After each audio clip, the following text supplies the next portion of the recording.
I'm Wendy Gordon. I've been a member of this church twice now in the last 45 years. And this is kind of my story.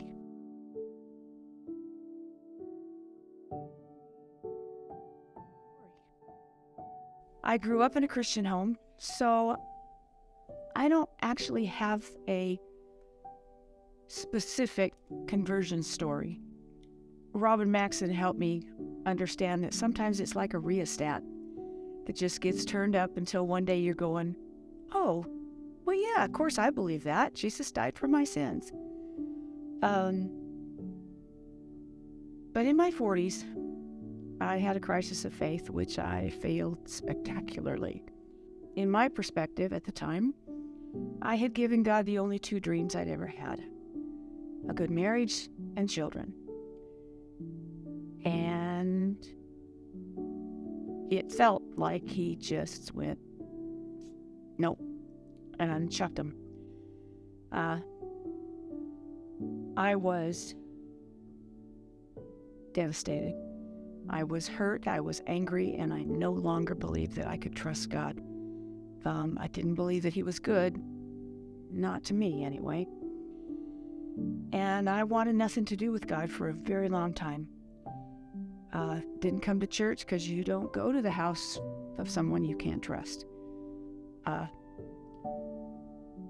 went my own way for about 15 years, and the only time I was in church was when I was visiting my parents in Mount Shasta.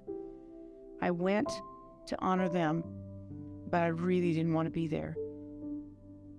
But God doesn't let anything go to waste, and he used those people, that church, that pastor, to start to soften my heart and draw me back. I was definitely the sheep that went astray, and Jesus, the Good Shepherd, came looking for me. I eventually started thinking that perhaps I should go back to church. I wasn't comfortable coming back here at first, but after some experimentation of going to other churches, I realized this is where I belonged. And you were gracious enough to let me come home. I still didn't completely trust God, and somehow I knew he was okay with that. He was prompting me to return, wounds and all. He gave me the grace to learn that he really is good, and that his goodness extended to me personally. I hadn't believed that before. My version of John 3:16 read, "For God so loved everybody but Wendy." And he showed me how wrong that was. I had not believed that he loved me, would provide for me, understood my fears, and he brought home just how hard he had wooed me back lovingly and gently, which I totally didn't understand and didn't expect. He demonstrated to me over and over and over that yes, he would answer my prayers. He did love me personally. He would take care of my needs. He would provide for me over and over and over and over and over, so that I had no more reason not to trust him.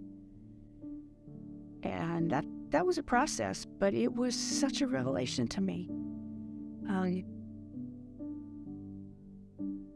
I'm not usually dense, but it was hard to get through that pain.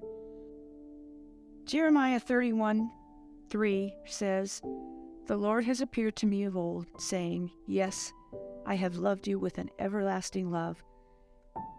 Therefore, with loving kindness, I have drawn you." Boy, did he. Life isn't simple, and it's not easy. Everything didn't turn into roses and rainbows. There have been illnesses, deaths, frustrations, disappointments, but also an overarching assurance of God's love, faithfulness, then, now, and forever. God promises in Jeremiah 29:11, "For I know the plans I have for you, says the Lord, plans for good, not for evil, to give you a future and a hope. If He loves me enough to come looking for me like He did, I know I can trust Him with those plans. And that promise can be for you too.